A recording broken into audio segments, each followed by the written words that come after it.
Una gota, solo una gota, un minúsculo rubí en la punta de mi aguja. No te hará nada, solo cogeré de tu vida lo imprescindible para que la mía no se extinga. Solo le pido una gotita de sangre de vez en cuando, solo una gotita insignificante para hacer que mi cuerpo siga intacto y conserve su belleza. Que mi hija tenga el cabello tan negro como el mío, que tenga la piel tan blanca como la mía y que tenga mi boca roja como la sangre. 3 autores, 3 países distintos, 3 épocas diferentes. Hoy les voy a recomendar 3 cuentos de vampiros que si no los conocían van a quedar enganchados con sus tramas. Para el formato de este capítulo vamos a hacer una pequeña biografía acerca de cada uno de estos autores, un pequeño repaso por la trama y un pequeño análisis acerca del vampirismo en cada uno de estos textos. El primero es Théophile Gautier, un poeta francés del siglo XIX que escribió sobre una vampira tan bella que te hace considerar darle la espalda a la iglesia. El segundo es Chivalry Quinn, un abogado que escribe historias para la revista Pulp y cuyo vampiro se puede equiparar con la infección y la maldad. Y el tercero es Tanith Lee, una escritora británica que transformó un simple cuento para niños en algo que no debería de ser. Bienvenidos a la Casa del Vampiro. Yo soy la Chica Canela. En este espacio hablamos de cosas típicas que se tocan en la casa de un vampiro. Ocultismo, leyendas, literatura, películas, reseñas y mucho más. Así que acomódense y sean bienvenidos.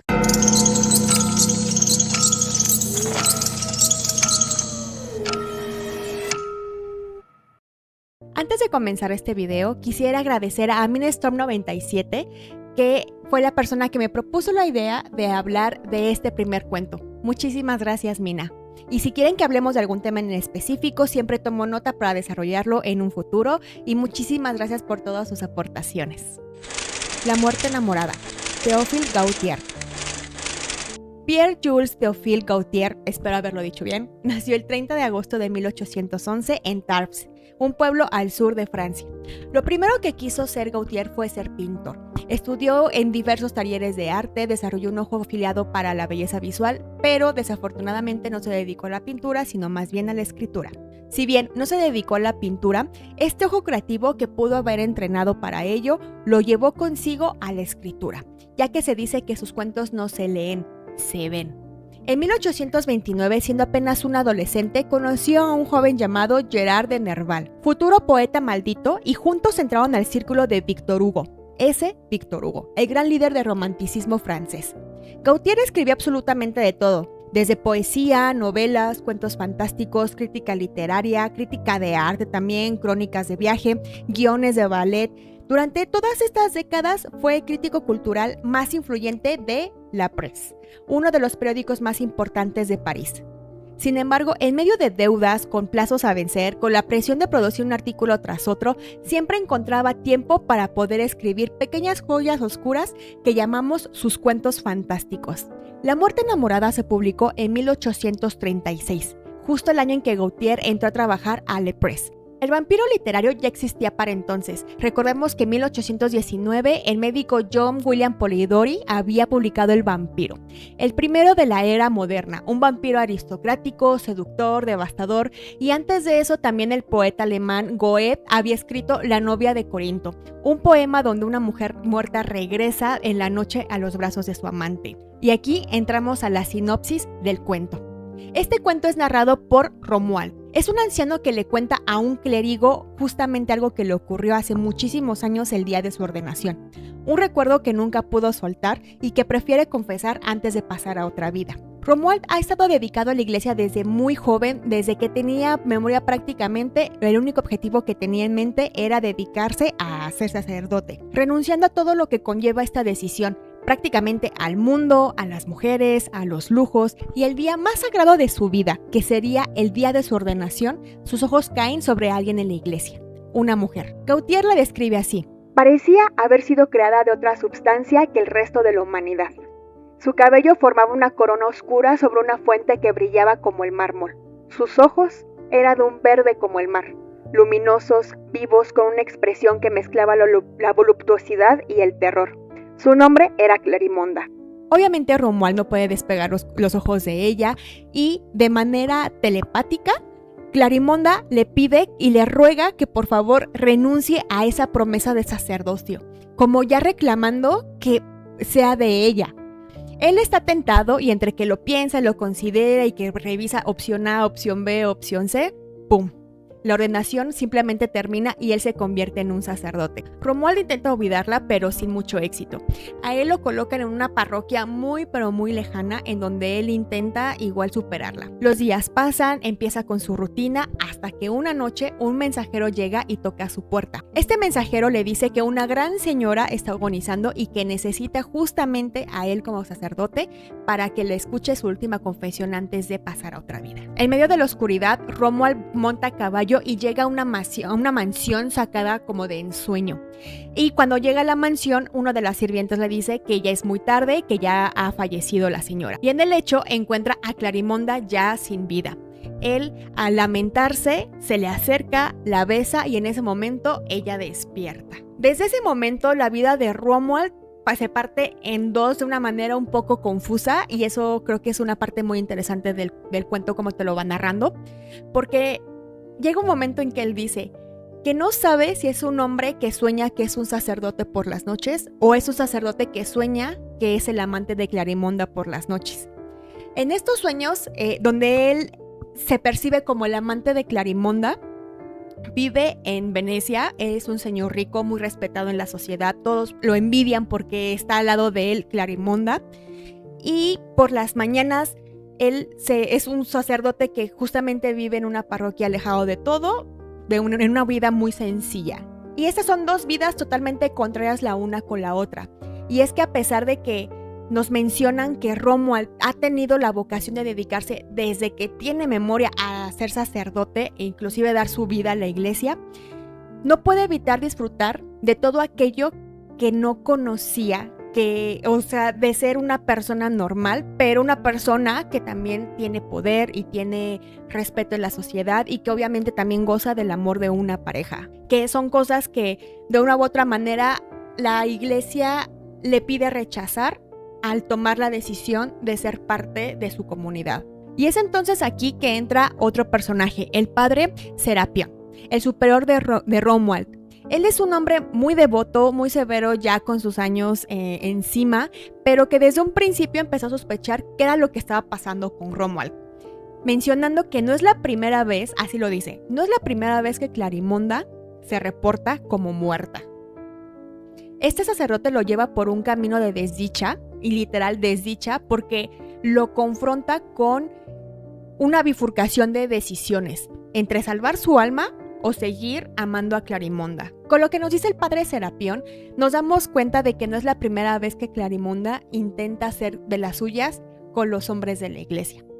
La decisión que Romuald toma en este cuento lo sigue atormentando hasta el fin de sus días. Y ahí lo voy a dejar para que ustedes lo terminen, para que ustedes puedan ver exactamente de qué es lo que estoy hablando y si se imaginan lo mismo que yo me estoy imaginando. Aquí, Théophile nos presenta decisiones muy duras en este cuento a través del protagonista. Son decisiones que pueden satisfacer placeres y deseos inmediatos o la decisión correcta que resonará con la eternidad. Pero la elección tomada siempre suprime a la otra, ya que las consecuencias son totalmente diferentes entre una decisión y la otra. Lo que me parece muy curioso es cómo la figura de la mujer, siendo personificada por Clarimonda, es traducida automáticamente como la tentación y los deseos banales mortales que un buen hombre debe de rechazar.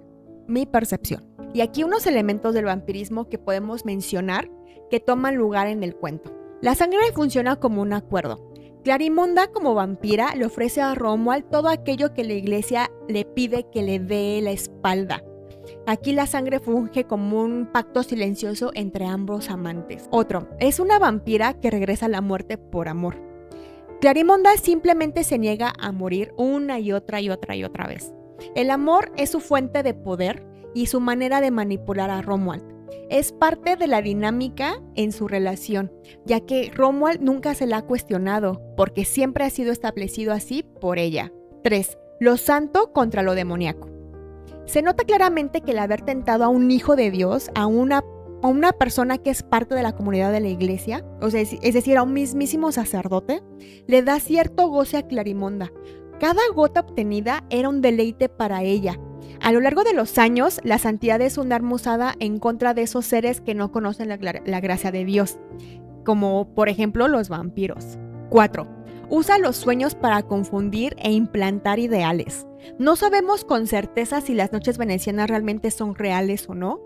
Ella aprovecha esa ambigüedad de la percepción de Romuald como un arma para confundirlo y para aprovecharse de él. Clarimonda, más allá de ser un monstruo, representa caminos, decisiones, elecciones a rechazar. En pocas palabras, es fe contra deseo.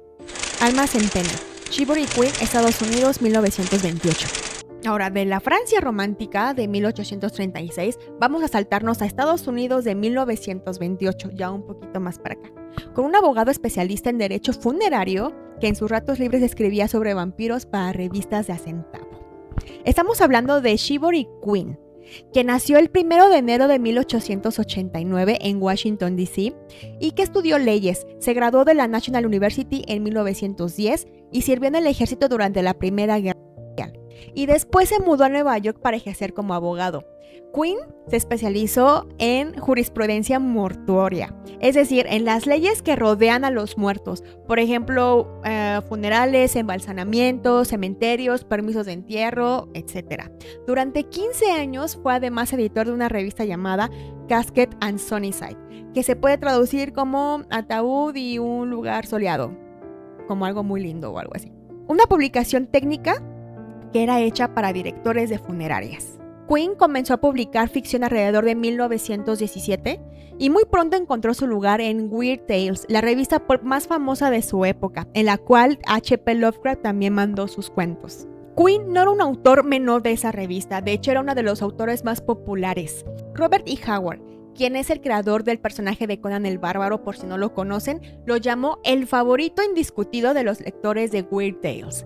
Queen publicó más de 165 historias en la revista, apareciendo prácticamente cada 2 números durante décadas. Su creación más famosa fue el personaje Jules de Grandin, un detective ocultista conocedor de lo paranormal francés, junto con su asistente y narrador, el Dr. Trowbridge, un médico americano pragmático y escéptico. Obviamente es inevitable la relación o la comparación entre Sherlock Holmes y Watson. Durante 25 años, de 1925 a 1951, Queen publicó 93 historias del Jules de Grandin en Weird Tales, desde vampiros, hombres lobo, demonios, cultos satánicos, zombies, todo tipo de cosas sobrenaturales. Almas en pena, que es este cuento de vampiros del cual vamos a hablar el día de hoy, fue publicada en octubre de 1928 y es una de las mejores historias de toda la serie. Y no solo se define por una simple historia de vampiros, sino que este cuento aparte agrega capas a la situación, colocándolo como una víctima desinteresada de maldad, ya que en este cuento tenemos pinceladas de mitología vampírica popular, también con folclore balcánico, inclusive también creencias de la iglesia griega ortodoxa y ciertas teorías ocultistas de la época. Hay reglas, límites, historia, hay de todo. Y el cuento empieza así. En la noche de Halloween de 1928, Jules de Grandin y el Dr. Trowbridge, que ya les mencionaba que son nuestros personajes principales, salen a cenar a un café llamado Bachanalé o algo así, donde observan que en una mesa cercana hay una pareja y la describen de esta manera. Él enorme, muy alto, cara bruta, ojos de pez, aspecto de criminal. Al contrario, ella es esbelta, muy bella, pero también como que muy pálida. Es una pareja dispareja. Y esto llama la atención de Grandin. Sin embargo, en otra mesa hay un joven que se está sentando solo cenando, pero no puede dejar de ver a la mujer. Le llama muchísimo la atención. El hombre, que le dicen que tiene cara de ojos de pez, se levanta y se va, dejando solo a la chica en la mesa. Y este joven de la otra se va con ella, empiezan a hacer plática y luego se van. Grandin, al sospechar que hay algo raro con esa dinámica de la pareja y aparte el tercero, los sigue y resulta de que llegan a un cementerio llamado Shadow Lawn. Buscan a la pareja entre las tumbas, se les esconden hasta que encuentran al joven de manera inconsciente. ¿Adivinen con qué? Sí, con 2 pequeños hoyitos aquí en forma de alfiler. Este joven se llama Donald Rochester. Cuando recobre el conocimiento, ya les platica todo lo que sucedió. Resulta que él sufre de una enfermedad mortal y esa noche iba a ser su última cena. Y fue cuando vio a esta mujer de la cual se enamoró completamente. Mientras viajaban hacia el cementerio, ella le menciona que también se ha enamorado de él, pero que ya era demasiado tarde para amarlo libremente. En el cementerio, ella le quitó el aliento, o sea, chequen esto, le quitó el aliento y ya después lo mordió. Fue cuando él perdió el conocimiento. Y aquí es cuando comienza la investigación de Grandin, quien da con la identidad de la joven, que confirma que ha estado muerta hace 4 semanas ya. Y no solamente da con su identidad, sino también con la razón por la cual ella está desvivida. Ella fue víctima de un asalto sexual y un homicidio. No quisiera contar más de la historia porque creo que realmente vale la pena que lean este cuento desde el principio hasta el final, pero sí quiero mencionar algo sin tanto spoiler. El creador de esta joven era una persona tan mala que en su funeral un sacerdote ortodoxo griego se negó a darle misa, siendo enterrado en tierra no consagrada. Y según Grandi, en el folclore balcánico menciona que por eso esta persona se convirtió en vampiro. Su cuerpo siguió animado, su alma quedó en medio, atrapada entre los vivos y los muertos, y necesita sangre para mantener esa existencia andando. Dado que el origen del vampirismo de la chica fue maldad pura y que fue infectada por esa maldad, ella no puede evitar tampoco, aunque no quiera, sucumbir a esta naturaleza impura, a pesar de haber encontrado el amor, estando ya muerta y querer obrar bien. Aquí en este cuento vemos la dualidad de la naturaleza del personaje. Si bien no es como Clarimonda que te obliga a tomar A o B, aquí hay un desenlace a una situación muy en específica que me parece increíble, que puedes tener ambas cosas. Es decir, una elección no cancela la otra, sino que son capaces de convivir a pesar de la naturaleza contradictoria de estos seres. Este cuento es muy interesante, muy entretenido, muy de investigación, de misterio y detective, si es que te gusta este tipo de género. Y aquí Quinn despliega un sistema de reglas vampíricas que vale la pena mencionar, además de las que ya hablé. Aquí no solamente se bebe la sangre, sino también se toma el aliento vital. El joven que es atacado en la historia se queda sin aliento, lo que también podría ser una alegoría a la frase popular de que el amor literalmente te quita el aliento. Otro punto es de que no pueden entrar a la vivienda sin invitación. Ya sé que no lo mencioné en la sinopsis del cuento, pero esto sí es lo que sucede en esta narración. Esta regla es sumamente popular y ya ha estado como en diferentes otros películas o también novelas, por ejemplo en Salem's Lot de Stephen King, también lo mencionan mucho. Y aquí en este cuento las consecuencias de romper la regla o de respetarla tienen consecuencias muy grandes. Los vampiros están sujetos al creador. La joven odia a su creador con toda su alma, pero cuando él la llama tiene que ir sí o sí. No tiene voluntad propia frente a él, es una especie de esclavitud sobrenatural que Quinn describe y que realmente te hace simpatizar con la víctima. Otro punto es de que los objetos sagrados los dañan de manera física. Un ícono bendito de la iglesia ortodoxa griega actúa como arma contra los vampiros y al no tener una sepultura bendecida, también impacta directamente en la naturaleza de este ser. Y por último punto es el vampirismo como enfermedad. No es casualidad que el joven tenga una enfermedad y que pueda ser comparable con el vampirismo, ya que se van infectando al dañar los órganos que se van desvaneciendo. Me parece muy interesante en este cuento la pregunta moral que plantea Quinn y que su propio personaje Grandin resuelve de una manera completamente inesperada y también muy ingeniosa. ¿Qué haces cuando el vampiro, que es una víctima inocente, solo quiere amar? Cuento totalmente recomendado. Roja como la sangre, Tanith Lee. Y así llegamos a nuestro tercer cuento escrito por la británica Tanith Lee. Tanith Lee nació el 19 de septiembre de 1947 en Londres, Inglaterra. Era ligeramente disléxica, aprendió a leer a los 8 años con la ayuda de su padre y de la mano con los cuentos de Hans Christian Andersen. Al crecer con estos cuentos de hadas, ella los absorbió con intensidad, formando su sello que sería después reconstruirlos a su manera. Después de terminar el bachillerato, trabajó como archivista, asistente de biblioteca, dependiente de tienda, mesera. Un año fue a la escuela de arte, pero lo dejó porque prefería expresarse con letras. Empezó a publicar en 1968 y su primera novela para adultos fue The Big Grave. Apareció en 1975 y fue tal éxito que el año siguiente pudo dejar todos sus trabajos y dedicarse completamente a la escritura. Lo que vino después fue una carrera en la escritura muy prolífera durante 40 años en los cuales escribió alrededor de 100 novelas y 300 cuentos cortos. Se dedicó también a la fantasía oscura, a la ciencia ficción, al horror gótico, al romance gótico también, a la novela histórica, cuentos infantiles, de ficción para jóvenes adultos, hasta 2 episodios de la serie de ciencia ficción Blake 7 de la BBC. En 1980 se convirtió en la primera mujer en ganar el premio de fantasía británica a la mejor novela por su libro Death's Master. Fue nominada al premio Nebula, al premio World Fantasy, al premio Bram Stoker muchas veces. Y como lo mencioné antes, ella reimaginó los cuentos de hadas clásicos, especialmente los de los hermanos Grimm, desde una perspectiva completamente distinta, más oscura y más honesta. Su colección de cuentos llamada Red as Blood or Tales from the Sisters Grimmer, publicada en 1983, a pesar de que los cuentos ya habían aparecido en distintas revistas, es exactamente lo opuesto como se puede ver en el título. Ya no eran hermanos, más bien eran hermanas, y aunque creo que los cuentos originales que no fueron escritos por los hermanos Grimm, ojo, fueron recopilados, ya eran demasiado aterradores y no dejaban dormir realmente, solo que los endulzaron para los niños posteriormente a través del tiempo. Y vamos a tocar justamente para este video el cuento que se llama Roja como la sangre.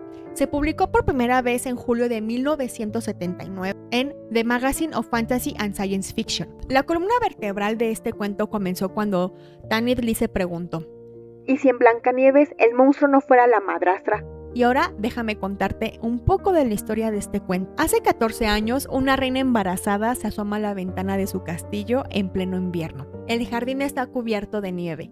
Los árboles viejos se retuercen entre el blanco. La reina saca una aguja afilada, se pincha el dedo y deja caer 3 gotas de sangre sobre la nieve. Y dice lo siguiente: que mi hija tenga el cabello tan negro como el mío, tan negro como la madera de estos viejos árboles retorcidos.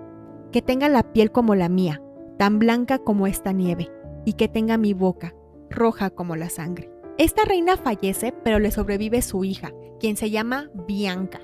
Y es exactamente como su madre prometió: cabello negro hasta los tobillos, piel de nieve y boca roja como la sangre. Cuando tiene 7 años, su padre se vuelve a casar con la nueva reina, que en este cuento sí dicen y te expresan de que es una bruja, pero es buena. Tiene un espejo mágico y este espejo puede ver a todo el mundo excepto a Bianca. La reina bruja pasa años observando a Bianca con creciente alarma. La niña no come, la niña no sale de día. Se irrita con cualquier cosa de carácter religioso, en especial con crucifijos. Esto sin mencionar que desde que prácticamente ella está en la faz de la tierra, hay una plaga que aqueja al reino desde hace años. Obviamente, Bianca es una vampira, nacida de sangre y de hechizo, hija de una mujer que ya era de la oscuridad. La reina bruja ahora tiene la misión de proteger a su esposo y al reino. Voy a parar aquí con el cuento porque tampoco los quiero spoilear. La verdad, este cuento es muy cortito, pero súper interesante. Lo que me encanta de este cuento es de que realmente sí retoma todos los elementos más memorables de Blancanieves y los usa en este cuento, pero con otro propósito. Por ejemplo, utiliza el cazador, al bosque mismo, a los enanos, al príncipe, la manzana, al ataúd también de vidrio. Todos aparecen, pero como les mencionaba, con un giro completamente diferente. Este cuento también contiene muchas cosas religiosas, porque también convocan hasta al mismísimo Lucifer, pero no se conoce, pero no como de la forma popular. Es como un ángel que ayuda a la reina bruja a contener la maldad de Bianca. Todos los elementos buscan limpiar la naturaleza de la princesa, que al ser una vampira impregna a todos con el mal. Y aquí vamos a repasar algunos elementos sin tratar de hacer spoilers para que también puedan disfrutar el cuento cuando lo tengan. Por ejemplo, aquí lo que mencionan de Bianca es de que sí es una vampira, pero no porque se hace, sino porque nace. No fue mordida, más bien su mamá realizó un ritual de sangre en su gestación. Aquí el vampirismo es hereditario. Otro, el espejo. El espejo mágico que no puede ver a Bianca es literal el guiño al folclore vampírico popular en el cual al no tener alma no se puede reflejar en uno. Tercero, el rechazo a lo sagrado. Bianca se irrita ante lo divino. La reina bruja lo nota desde el primer momento en que la conoce, desde pequeña, y esto le da al cuento una dimensión religiosa interesante, porque a pesar de que la reina es bruja, no rechaza lo sagrado, al contrario, se vale de estos elementos para poder atraer el bien al reino. 4. Drena vida sin morder. Eso también es súper interesante porque la llamada plaga que azota al pueblo no es a través de mordidas, sino a través de energía vital que Bianca drena a todos los de su alrededor. Inclusive, no lo mencioné, pero en el cuento habla de cómo todo aquello que esté cerca de Bianca simplemente pierde color y vida, empezando por las flores, el pasto, los pájaros, todo. Y 5. La sangre como medio, una vez más. No es solamente un alimento, sino que funge como un personaje antagónico con diversos momentos que demuestran su importancia. Más en la vida de un adolescente como Bianca, si saben a lo que me refiero, que la marca desde su nacimiento hasta la etapa de niña a joven. El final es muy interesante, creo que no lo esperaba, pero vale la pena leerlo. Es muy interesante saber cuál es el approach de diferentes autores de diferentes épocas acerca de los vampiros. Por ejemplo, Gautier creó una vampira que, según ella, existe mientras sea amada, pero es una forma de manipular para que le sigan dando alimento. Y que muere por segunda vez cuando su amor resulta ser sacerdote y esto la destruye por completo. Queen, que es el segundo relato, creó una vampira que ella odia su propia naturaleza porque ella no lo pidió. Y sin embargo, esta vampira, ama a alguien que a pesar de que también su amor es recíproco, no puede dejar de dañarlo. Ella, a pesar de todo, sabiendo las consecuencias, pide ser liberada de la condena. Y el tercer cuento, que es el de Tanith Lee, es que ella creó una vampira que nació siendo lo que es. Tampoco pidió existir así, pero que de una u otra manera el mundo, a través de la reina bruja, decide salvarla de sí misma. Son 3 formas completamente distintas de replantearnos cómo podemos ver el vampirismo, qué otros giros de trama podemos hacer. Y eso nos hace preguntarnos, ¿tememos al vampirismo por el simple hecho de que nos congela la existencia como la conocemos? ¿O le tememos porque nos recuerda que hay deseos que la razón no puede controlar? ¿O tememos a la falta de elección que eso nos representa en el día a día? Más allá de lo obvio de los vampiros, que siempre hay un trasfondo, como hemos visto en este canal, por ejemplo, con Carmila, a través del vampirismo es un concepto al cual que nos introduce a diferentes tipos de cuestiones, diferentes tipos de dudas, de situaciones, y que cada quien le da un trasfondo que desea. Si quieres leer estos 3 cuentos que te recomiendo ampliamente, están en español. Una vez más estoy haciendo uso de mi super libro de antología de vampiras de Valdemar. Sin embargo, no dudo que también puedas encontrarlos en algún rincón en el internet, especialmente de Clarimonda. Ese es muy pero muy famoso. Los demás no estoy 100% segura, pero al ser más actuales, no dudo que también los puedas conseguir en otros tipos de antologías. Me gustaría tocar más literatura de vampiros, más allá de lo conocido. Creo que también hay varias obras que vale la pena mencionar. Me pidieron también El vampiro de Polidori, que yo creo que ese cuento sí merece su propio video, así como el de Carmila, así que lo voy a estar preparando. También quisiera hacer una mención especial a la cuenta de Instagram de jarindeletras.art, que ha recomendado ese contenido de La Casa de Vampiro en sus redes. Muchísimas gracias por formar comunidad amante de los vampiros en las letras. Gracias. Por otro lado, también me han pedido que hable de videojuegos. Y no, la verdad no lo había contemplado y creo que sí estaría interesante incluirlo como en esta serie de vampiros en la cultura pop, por así decirlo. También voy a ser muy honesta, lo que son juegos y todo eso, la verdad sí me falló un poco. No prometo gameplays, porque apesto jugando, o sea, nada que ver, pero sé que los juegos valen la pena. y me gustaría reseñarlos, pero sí van a necesitar un poquito más de tiempo porque, como les mencionaba, no es mi campo, pero me voy a esforzar en hacerlo. Y pónganme en los comentarios qué otros temas y formatos de cosas de vampiros les gustaría que hablar en este espacio. Yo los leo y la verdad, créanme que sí estoy tomando notas para, a lo mejor no de manera inmediata, pero sí hacerlo en un futuro y empezar a preparar el desarrollo de los videos. O si quieren también otros personajes de leyendas o temas góticos, igual yo la más feliz. Por ejemplo, esta semana se estrenó el tráiler, me parece que el día lunes, de Werewolf de Robert Eggers. Sé que se ve que va a estar increíble.